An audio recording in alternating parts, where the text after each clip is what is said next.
Boa tarde a todos.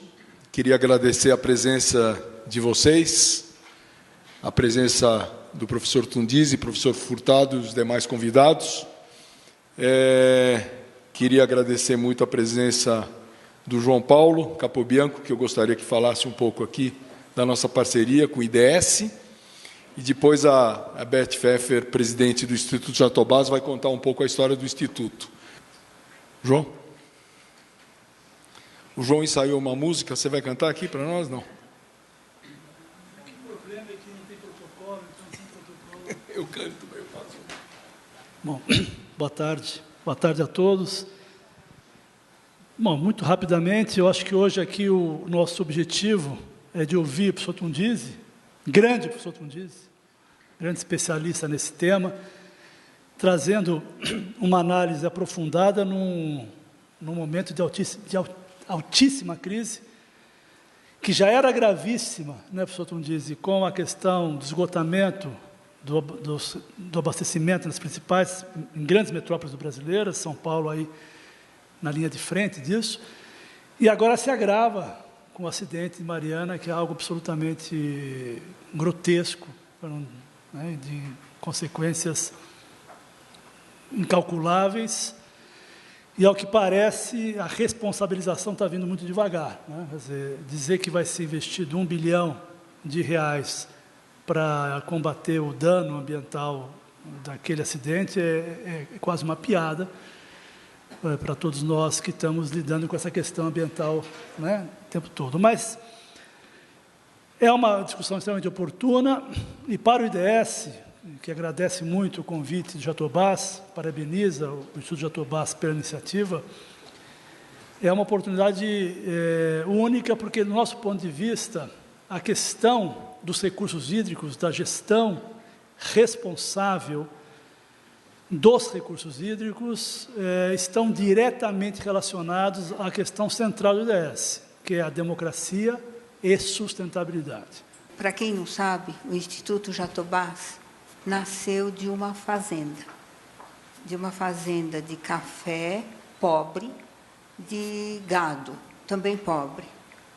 Tinha 4.000 pés de café, morrendo, abandonados, 70 cabeças de gado, uma poeira, uma sujeira, um casal que vivia lá abaixo de dignidade humana. Era assim, desolador. E lá a gente resolveu constituir esse instituto. Engloba a Fazenda dos Bambus, hoje dos Bambus, naquele tempo Fazenda de Nada, um ermo desolado. E nos primeiros anos quando eu assumi essa fazenda, primeiros 2, 3 anos, eu vou entrar com uma historinha pessoal, mas muito rápido. Nas 2 ou 3 estiagens que eu passei lá, desculpa, cai. Eu não tenho prática disso. Mas eu não tenho prática nenhuma disso. Então, nas 2 ou 3 primeiras estiagens que eu passei lá, era desolador. Não tinha água na torneira, nem da cozinha, nem do banheiro, não tinha uma gota de água. Isso era muito triste. O solo de lá, pobre, eu repito, pisoteado pelo gado, não podia se plantar nada. E tinha um pequeno fragmento de floresta virgem, com 90 espécies de árvores nativas. E eu tive muita pena que fosse só aquela ilhota, mas hoje em dia aquela ilhota está reflorestando tudo. O primeiro passo foi tirar o gado. Vendi as poucas cabeças e começamos a mexer com o solo. A natureza é muito lenta, mas ela se vinga. E, por outro lado, ela é muito lenta, mas ela também responde rápido, se o homem ajuda. Então, nós temos à nossa disposição, nós temos a possibilidade de conscientização do povo, de recursos tecnológicos, de um reflorestamento consciente, de recursos como o gotejamento, coisa que se faz em Israel, que não tem água, e outros países de seca, desérticos, e toda uma tecnologia e um conhecimento ao nosso dispor.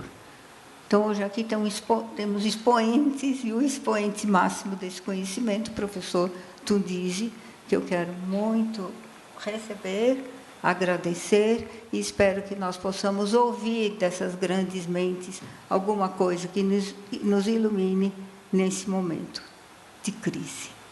Obrigada. Boa tarde. Nunca é demais agradecer a presença de vocês, que representam um marco importante nas atividades que nós estamos desenhando no Instituto Jatobás. Vocês ouviram o início da história do Instituto Jatobás, numa fazenda que era em decomposição praticamente, e hoje, quem tiver a oportunidade de visitar a fazenda Jatobás, a sede do Instituto Jatobás, cujo marco referencial é um jatobás de mais ou menos 300 anos. Uma árvore forte, bem enraizada, de grande copa, com uma representação metafórica muito importante das propostas do Instituto Jatobás. O fruto do jatobás é grande, é forte, mas ele é cheio de pó dentro. E a nossa intenção é tornar esse pó numa realidade em termos de alimentação do conhecimento, que é a primeira grande proposta do Instituto Jatobás, de compartilhar conhecimento em sustentabilidade. Na programação do Instituto Jatobás, nós criamos recentemente um celeiro de conhecimento, também chamado de usina de conhecimento, que internacionalmente é conhecido pelo nome de Think Tank. A grande proposta dessas iniciativas é a de produção de documentos de posicionamento. A proposta do documento de posicionamento é olhar o futuro, analisar os conflitos atuais e propor a visão futura para esses problemas detectados. A nossa proposta de celeiro do conhecimento, ela vai além de geração do conhecimento e do compartilhamento disso amplamente. Ela se propõe a reunir pessoas como vocês, para que a gente possa não só compartilhar esse conhecimento, mas também convocá-los para participar das nossas iniciativas. Por isso, o nosso Think Tank reúne também, além do pilar conhecimento, que gera documentos de posicionamento, como esse que vai ser apresentado e que está disponível publicamente no nosso site, de construir relacionamentos, reunir as pessoas com as suas capacidades, com seus objetivos pessoais, que a gente possa encontrar uma convergência de interesses em torno desses temas. Mas queremos avançar um pouco mais. Queremos também fazer coisas, não só do ponto de vista de produção de material, mas eventualmente identificar tecnologias, conhecimento, pessoas, instituições que tenham interesse de promover atividades em torno do documento ou das ideias ali apresentadas. Dali, o nosso celeiro de conhecimento é chamado de Think and Do Tank, pensar e fazer o conhecimento se transformar em ferramentas, tecnologias e atividades. O Think and Do Tank tem uma proposta de compartilhar conhecimento e de fazer parcerias com pessoas ou organizações. A nossa parceria com o IDS representa o atingimento de uma das nossas metas importantes. Estamos hoje cooperando, compartilhando e realizando esse evento e chamamos outras organizações e pessoas a vir pensar e fazer conosco. Eu coloco para vocês disponíveis no site do Think and Do Tank toda a documentação disponível, qual é a nossa proposta, e nós temos uma linha de base em que esse documento se encaixa perfeitamente. Nós pensamos que o nosso objetivo maior é pensar e fazer o uso equilibrado dos recursos naturais, principalmente aqueles recursos utilizados pela sociedade humana, seja no campo social ou das organizações, principalmente as empresas. Então, hoje nós temos o prazer de estar com o professor Tundizi, que acedeu a nosso chamamento de produzir esse documento, e tivemos a grata satisfação de contar com a colaboração de vários comentaristas, parte que estão aqui presentes hoje, para avançar nesse compartilhamento. Então, entendam que esse documento não propõe uma discussão da crise atual, mas usar a crise atual para ver o futuro. Nossa proposta é enxergar o amanhã. Como é que nós vamos tirar lições do que fizemos hoje, do que deveremos fazer amanhã, para que os problemas que foram apontados no documento do professor Tundizi possam ter um encaminhamento de ações políticas, econômicas, estratégicas, e esse é o grande prazer que eu já antecipo o meu agradecimento pela presença das pessoas que convidamos para vir aqui trazer a sua opinião sobre o que fazer, a quem direcionar, propostas objetivas de implementação de medidas que foram consideradas por eles, comentaristas, relevantes para que as ideias colocadas pelo professor Tundizi possam se transformar em novos conhecimentos, em novos relacionamentos e em atitudes para organizações, sejam públicas ou privadas, para que nós possamos avançar nisso e tentar trabalhar as mudanças que são necessárias com essa visão de futuro. Muito obrigado pela presença, e o professor Tundizi agora apresenta a sua conversa com vocês. Obrigado. Eu queria começar passando alguns slides. Não vou passar todos os slides que aqui estão, inclusive eles estão abertos para quem quiser utilizar depois, né? Bom, então, quais foram as estratégias que eu usei para elaborar esse documento? A ideia era um documento de posicionamento sobre os problemas de recursos hídricos, né? Evidentemente, nós tínhamos que começar com uma análise global, disponibilidade hídrica, segurança hídrica, a evolução dos usos múltiplos, uma análise global também da qualidade da água, evolução da degradação, suas causas e consequências. Depois, evidentemente, água no Brasil, ciclos hidrológicos, disponibilidade de água, regiões hidrográficas, interações, clima, hidrologia, acessibilidade, causas e consequências da degradação da qualidade de água no Brasil. O próximo, água e saúde humana, água e economia, o valor econômico da água, o impacto das mudanças climáticas globais nos recursos hídricos, novas tecnologias e abordagens para a conservação da quantidade e qualidade da água, e água como insumo estratégico para o desenvolvimento.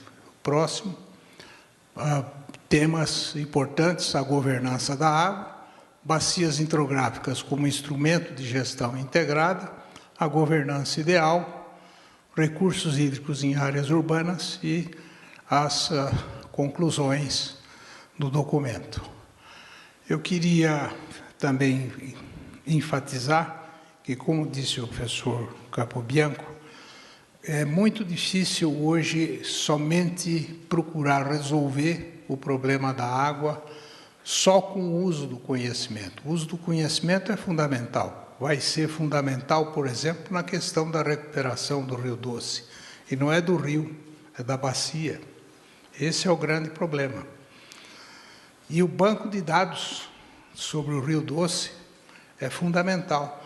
Por isso que eu sempre insisti que as universidades, os institutos de pesquisa têm um papel fundamental no Brasil na implantação do banco de dados, porque depois de um acidente desse, você tem condições com o banco de dados de avançar bastante no processo de recuperação, porque senão você não tem a referência inicial, que é fundamental. E esse vai ser um problema muito grave no Brasil, não é só o Rio Doce. Eu tenho um paper que depois eu vou distribuir para alguns, mas que está disponível no Energy Policy, que eu acabei de publicar com o professor Goldenberg, E a pergunta do tema do paper é How many more dams in the Amazon? O Capobianco sabe disso, grande preocupação. Estão programadas 92 represas no Amazonas, até 2100. Não, fora as PCHs. E nas regiões Peru, Colômbia, Equador e Bolívia, estão construindo 114 PCHs nos Andes, que vai também impactar o Baixo Amazonas. Então, ou se trata disso globalmente, ou então esse recurso hídrico do Amazonas, a biodiversidade, tudo vai ser alterado profundamente. Esse é o resultado daquele número do Science que trata de Human Violence, que mostra o seguinte: se você tiver recursos naturais, água, solos, ecossistemas, biodiversidade e recursos hídricos e marinhos, do qual depende a segurança humana, água, alimento, energia, saúde, renda e qualidade de vida, o sistema climático e a estabilidade social. Qualquer alteração em recursos naturais e segurança humana produz instabilidade social e aumentando a vulnerabilidade ambiental, você tem um conflito. Ou seja, muito da violência humana no futuro pode ocorrer em função desses dois problemas: vulnerabilidade ambiental e vulnerabilidade humana ao problema da falta de recursos e por interação com o sistema climático ou ações do homem. Isso é muito sério, é extremamente sério. E se você tiver essas crises e uma resposta da população humana relacionada a essas crises, nós tivemos alguns ensaios o ano passado, em Itu, por exemplo. A população colocou fogo na Câmara Municipal, que não tinha nada a ver com a falta de água, mas em alguém tinha que descarregar a violência. Começou a saltar carro-pipa, foi uma microescala, mas um sinal. Agora, pensem nisso numa metrópole como São Paulo, com 22 milhões de habitantes, sujeitos a essa vulnerabilidade e à instabilidade. Tem que pensar nisso, isso é muito sério. E não é só São Paulo. O país todo pode sofrer com esse processo. Que cada um de nós, quando se depara com as questões de recursos hídricos, sempre, reiteradamente, acaba por dizer, bom, existe um problema, uma crise de governança. Né? Qual é a forma, qual o modelo com o qual a sociedade vai se organizar, rever formas de trabalhar, pensar as instituições, pensar as culturas que giram em torno da gestão de recursos hídricos, como que nós vamos fazer diferente. Né?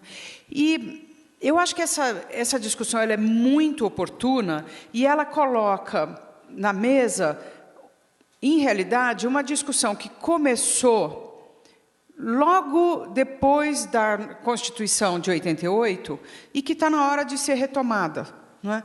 Porque, não sei até que ponto isso é claro para todo mundo que está aqui, certamente para o professor Tundizi é claríssimo, para a maior parte talvez seja também, que nós fizemos um grande esforço, o Brasil, né, a começar em São Paulo, depois foi reproduzido no resto do Brasil, um grande esforço para repensar a gestão de recursos hídricos e conseguimos avanços, logo depois da Constituição de 88, que foi a ideia de que a gestão de recursos hídricos deveria ser descentralizada por bacias, deveria ser participativa, ter o envolvimento de cada um dos usuários da água, não poderia mais ser definida em função das demandas de determinados setores com muito peso econômico, a começar o setor hidrelétrico.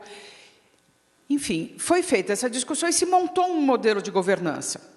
E está na hora da gente discutir por que esse modelo de governança, que foi pensado no fim da década de 80, teve início da sua implantação na década de 90 e continuou em seguida, ele tem vigência jurídica, mas nós não estamos conseguindo fazer com que ele, de fato, seja o grande processo, o grande espaço para os processos de tomada de decisão a respeito do uso da água, dos investimentos para a água, o fórum em que a sociedade se organiza para discutir como apontar na direção da sustentabilidade e ultrapassar esse período tão evidente de crises. Eu acho que, na hora em que a gente observa como as dificuldades que existem em promover a governança, eu acho que hoje o que nós temos é desgovernança, não?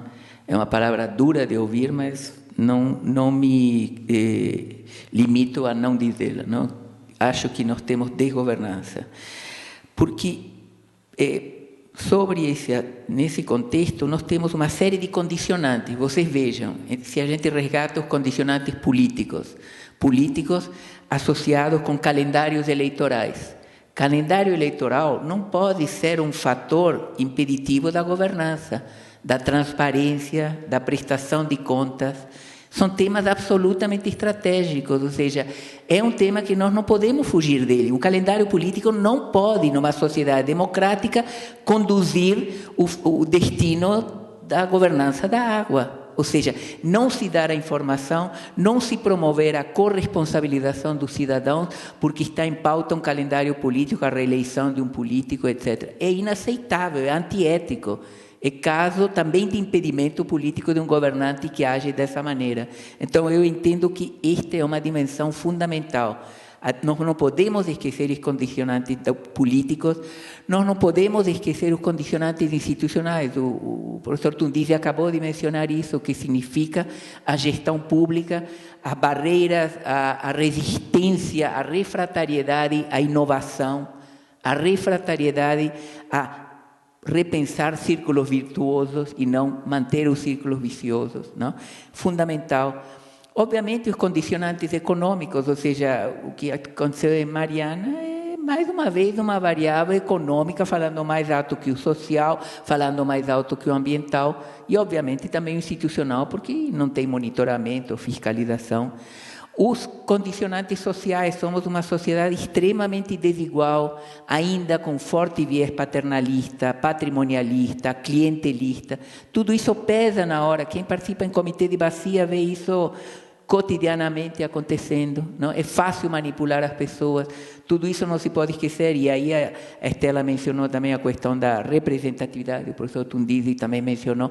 E claro, quando estamos falando de uma cidade de 11 milhões de habitantes, uma região metropolitana de 22, as variáveis tradicionais da representatividade se tornam cada vez mais difusas, é cada vez mais difícil dizer quem nos representa, não? A Malu participa tanto no Médio Tietê, acompanha isso, não? Então, isso também tem que ser repensado, não? A representatividade, o que quer dizer? Eu já fui do Comitê AutoTT, eu me envolvi por uma razão existencial, cultural, acadêmica, para entender um pouco o que acontecia. E como que eu transmitia isso dentro da universidade? O que eu fazia? Não? Eu pegava um microfone e ficava caminhando pela universidade. Não tinha fóruns para isso. E eu acho que a gente tem toda uma limitação também em relação a esses fóruns também.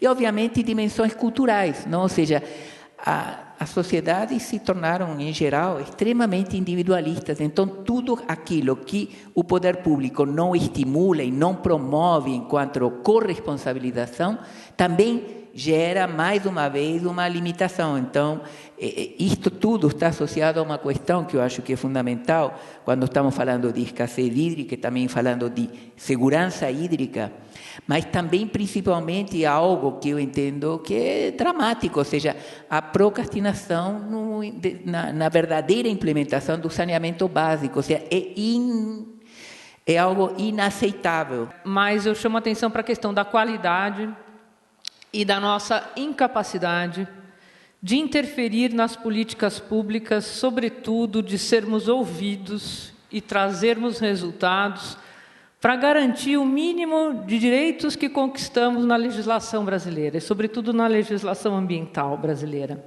Estivemos juntos em Brasília na discussão, apontando os retrocessos que seria a mudança do Código Florestal Brasileiro. E juntos nós aqui. Essa audiência do Senado que o professor Tundizi colocou era nada mais, nada menos que a Estela, o professor Tundizi, eu na plateia, que a SOS Mata Atlântica havia viabilizado a presença deles lá, e o senador era o senador Aloysio Nunes, que a Estela acompanhava. Aquele foi o último minuto, o apagar das luzes de uma discussão que a sociedade, eu me lembro, a Rosa Mancini várias vezes falava para a gente, há 20 anos atrás, não, ninguém vai mudar o Código Florestal Brasileiro, imagina, isso é tão surreal, são tantos retrocessos que virão na crise hídrica, não integrar a gestão da floresta, a gestão da água, a questão fundiária, a exclusésia, a escassez, não só a escassez, mas a falta de regularização de um país que não conhece quem são os legítimos donos de suas terras, não reconhecer as áreas protegidas, as unidades de conservação, tentar a PEC 215, tirando direitos indígenas, direito de comunidades, quer dizer, a que ponto chegamos? Numa representação no parlamento brasileiro que vem de uma representação não do interesse coletivo, que foi aquilo que conquistamos na Constituição de 88, mas do interesse individual, econômico e setorial. O Código de Mineração, ele está sendo ditado, reescrito por essas mineradoras, por essas empresas. A Caritas distribuiu no dia da audiência pública, na Comissão de Meio Ambiente, quem eram os pagadores, os financiadores daqueles deputados que estavam ali votando na fragilização do Código de Mineração. A mesma coisa aconteceu aqui na Assembleia Paulista, na regulamentação do Código Florestal Paulista, pelos mesmos atores que não conseguiram implementar algumas questões extremamente importantes, por exemplo, a função das APPs urbanas. Eles não conseguiram perder, isso foi vetado no Código Florestal Federal, e eles trazem de novo à tona, novamente, tentativa de mudar a proteção das APPs urbanas, tão importante para garantir resiliência, segurança, à vida das pessoas. Não só segurança hídrica, mas são áreas de risco, é por isso que elas tinham as funções de área de preservação permanente, não só pela questão ecossistêmica, mas, sobretudo, para garantir segurança, saúde e segurança à vida das pessoas. Se eu tivesse que falar apenas 2 palavras hoje aqui, eu diria dupla cegueira. Nós não vemos e não vemos que não vemos. E aí é um livro que, para mim, ele é pequenininho, mas é um livro que eu vou carregar para o resto da vida, Os 7 Saberes Necessários à Educação do Futuro, do professor Edgar Morin, que, enfim... Bom, uma das questões importantes, quando se fala em saneamento, é perguntar que saneamento que nós estamos falando. Se é o saneamento do cloro, lá do começo dos 1900, ou se é um outro saneamento. Aqui em São Paulo, nós temos o saneamento do cloro. As nossas estações de tratamento são estações de tratamento convencionais, para águas não convencionais. Nós estamos hiperclorando uma substância que a gente chama de água, que a gente não sabe o que tem dentro. E estamos produzindo um monte de substâncias lá Também não sabemos o que tem dentro. O professor Tundizi colocou isso muito bem. Mas nós temos um saneamento que eu aprendi com você, Furtado, que pode me levar a pensar que uma estação de tratamento de esgotos pode ser uma polirrefinaria biovalente, uma indústria química, uma indústria de energia, uma indústria de composto para a floresta, enfim, um ecossistema industrial. Você me ensinou um monte de coisas assim. Está colocado, está posto, está lá. É visível, quem entra lá vê. Precisa o esgoto chegar lá. E por que o esgoto não chega lá com tanto investimento? Porque a nossa maneira de pensar, ela está ainda no saneamento lá do começo Na Índia, existem 2 livros interessantes. Um é o Capitalismo na Encruzilhada, o outro é A Riqueza na Base da Pirâmide, que fala do BOP, a plataforma BOP, ou Estratégias Econômicas para a Base da Pirâmide. Você produz um input na base da pirâmide socioeconômica e, sem gerar impactos ambientais, você faz com que essa massa de pessoas comecem a atuar, trabalhar, gerar capacidade, gerar, enfim, passível de fazer com que a cidade passe a funcionar de novo. O senhor coloca uma coisa que para nós do IDS tem sido muito cara, que é a importância da conservação dos mananciais e a manutenção da qualidade da água. De alguma forma, todos aqui colocaram essa importância da qualidade da água e do cuidado com essa água no sentido de saber que água chega para a população.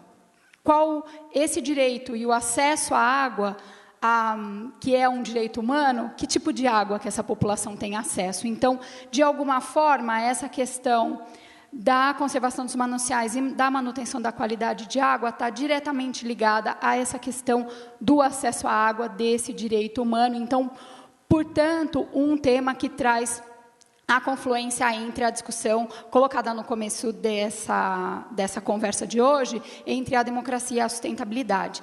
E o senhor coloca muito bem que, para assegurar essa produção, há necessidade, então, de cuidar das áreas de recarga e de restaurar essas áreas de recarga dos mananciais. Nós gostaríamos que vocês, todos da plateia, e a mesa, a bancada aqui, pudessem sugerir medidas objetivas de como implementar determinadas soluções, determinados procedimentos, determinadas ideias. A quem direcionar essas ideias? Estamos convidando vocês da plateia para fazer isso.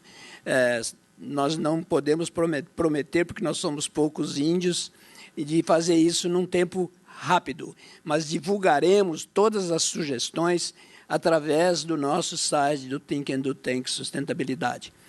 Nós gostaríamos muito, não é nem gostaríamos, nós gostaríamos muito de transformar algumas dessas sugestões, alguns caminhos sugeridos, em ações proativas, encaminhando essas propostas de resolução a quem dê direito, seja na sociedade civil, seja no setor privado, seja no setor governamental.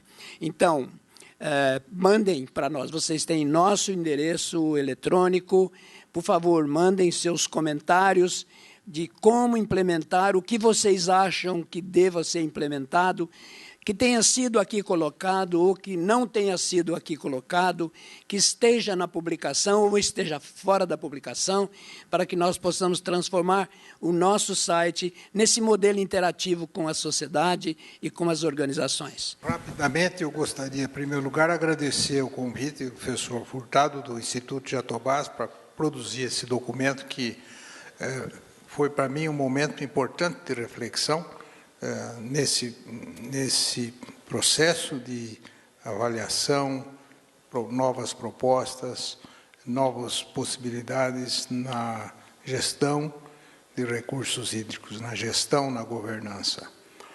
Nós estamos num momento muito crítico da sociedade brasileira e nós precisamos avançar em propostas profundas que alterem o conjunto da sociedade. E água e recursos hídricos, como outros recursos naturais, têm um papel fundamental no futuro desse país. Eu selecionei algumas palavras-chave de toda a discussão que eu vi desta ilustre mesa. Agradeço a oportunidade de compartilhar com vocês as ideias que colocaram aqui, mas eu gostaria de dizer essas palavras. Primeiro, saneamento básico, fundamental e integrado. E quando você fala em saneamento básico, vai desde tratamento de água até lixão. Esgoto, lixão, enfim, todo o conjunto. Aí, dentro disso, está a questão da educação. Não é educação só ambiental da população, mas eu acho que a educação sanitária da população é importante. A população precisa ter educação sanitária, que é fundamental na questão de saneamento. A questão da economia, todo esse processo, o Brasil podia ter uma outra economia se tivesse mais capacidade de aprofundar a gestão dos seus recursos naturais e principalmente a questão da água. Essa visão da exploração do recurso sem um investimento na sustentabilidade, esse é o fundo. O problema é você, ao invés de você obter o lucro vem de investir na sustentabilidade, não o lucro financeiro. O problema é esse. Santo Agostinho já dizia que o dinheiro é o excremento do diabo. E é isso mesmo, o nosso problema é esse. Ou seja, o problema é você reinvestir, é o que a Sabesp devia fazer, e não distribuir papel que vale. Tem que reinvestir no processo, né? Então, a questão da economia. Eu tenho muito contato com o professor Paulo Haddad, que foi ministro da Fazenda, e estamos escrevendo um livro, tentando escrever, porque cada um de nós é muito ocupado, um livro sobre economia verde. Mas o Brasil podia ter um outro eixo de desenvolvimento, se fosse. A questão da saúde pública, que perpassa a água e tudo que nós discutimos aqui. O que foi mencionado, planejamento de longo prazo, não tem que ver nada de código de processo eleitoral, nada disso, nós temos que ter planejamentos de longo prazo. Nós não temos isso porque dentro do sistema nosso de governo, nós temos um processo ligado ao sistema eleitoral e não um planejamento de longo prazo que diz respeito ao país, mas ao governo. Nós não temos política de Estado, temos política de governo. Isso vale para município, para Estado e para a República. Nós temos que ter política de Estado. E política de Estado envolve planejamento de longo prazo. Você não pode atrelar ao processo eleitoral. Investimento em sustentabilidade e não no lucro. Mobilização, como mobilizar a sociedade. Nós precisamos encontrar mecanismos. A questão da representatividade, eu sou apaixonado por isso. Eu infernizo o vereador em quem eu votei, o deputado estadual em quem eu votei, o deputado federal em quem eu votei, o senador em quem eu votei. Eu infernizo, eu não dou nenhum... E cada um de nós tem que fazer isso. Para você, também é a representatividade, né? E, sem dúvida nenhuma, um exemplo. Eu acredito muito em exemplos demonstrativos. A questão do Pardinho tem o meu engajamento direto e imediato. Eu queria, então, agradecer muito, agradecer a oportunidade, mais uma vez, de estar aqui com essa ilustre audiência, com essa ilustre mesa, meus caros amigos, e agradecer, mais uma vez, os pensamentos no Rafael. Muito obrigado.